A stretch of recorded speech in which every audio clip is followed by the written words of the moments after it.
안녕하세요. 대한변호사협회 형사전문 박상준 변호사입니다. 최근에 커뮤니티랑 뉴스에서 굉장히 논란이 되고 있는 사건이 있는데요. 카페 아르바이트생이 음료 3잔 때문에 점주로부터 고소를 당하고 결국 카페 점주에게 550만 원이라는 합의금을 지급하게 된 사건입니다. 처음 들으면 좀 황당하죠. 음료 3잔 때문에 이렇게 550만 원까지 줄 일인가? 고소까지 할 일인가? 그런데 이 사건은 단순한 분쟁이 아니라 아르바이트생에게 횡령죄가 성립하는지 그리고 점주에게는 공갈죄가 성립하는지 법적으로 따져야 될 문제입니다. 사건을 간단히 보면 이렇습니다. 20대 초반에 아르바이트생이 카페에서 약 5개월 정도 일하다가 퇴사를 했는데 다음날 갑자기 점주한테 연락이 옵니다. 너 물건 빼돌린 거 많잖아. 고소당한 생각하고 와. 근데 여기서 끝이 아닙니다. 절도죄, 횡령죄를 고소하면 징역도 갈 수 있다. 너 대학교 못 간다. 인생 망한다. 이런 식으로 말을 했다고 하는데 이 친구가 대입 준비를 다시 해서 교대에 갈 준비를 하고 있었다고 해요. 그런 아르바이트생 입장에서는 엄청난 두려움을 아마 느꼈을 것으로 보입니다. 결국에 아르바이트생은 점주에게 550만 원의 합의금을 지급을 했고 실제 문제된 금액이 커피 3잔, 즉 12,800원 정도의 금액이었다는 것인데요. 여기서 많은 분들이 궁금해하시는 게 이 정도 금액도 횡령에 해당할까? 라는 질문이에요. 결론부터 말씀드리자면 금액과는 상관이 없습니다.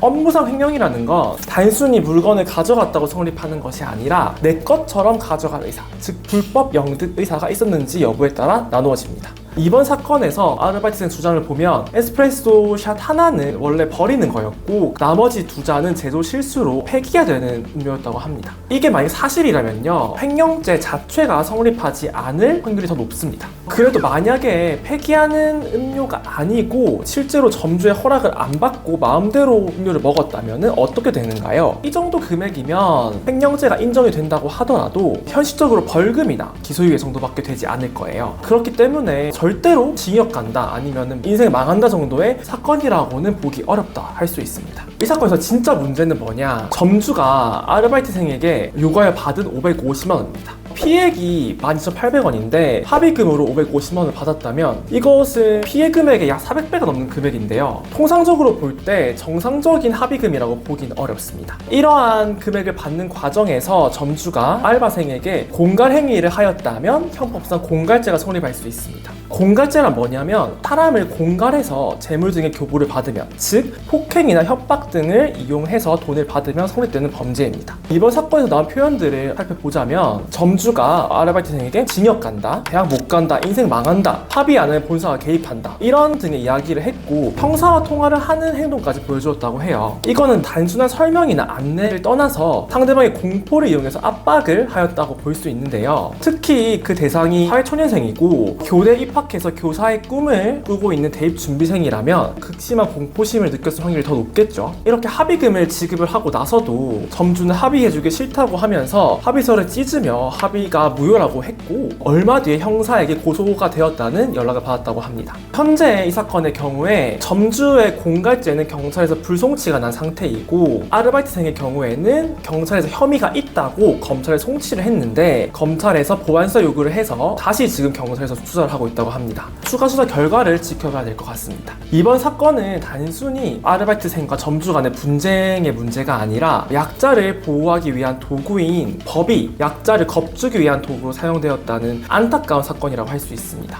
혹시 지금 비슷한 상황에 계시다면 혼자 고민하지 마시고 반드시 부모님이나 법률 전문가의 조언을 얻기 바랍니다. 감사합니다.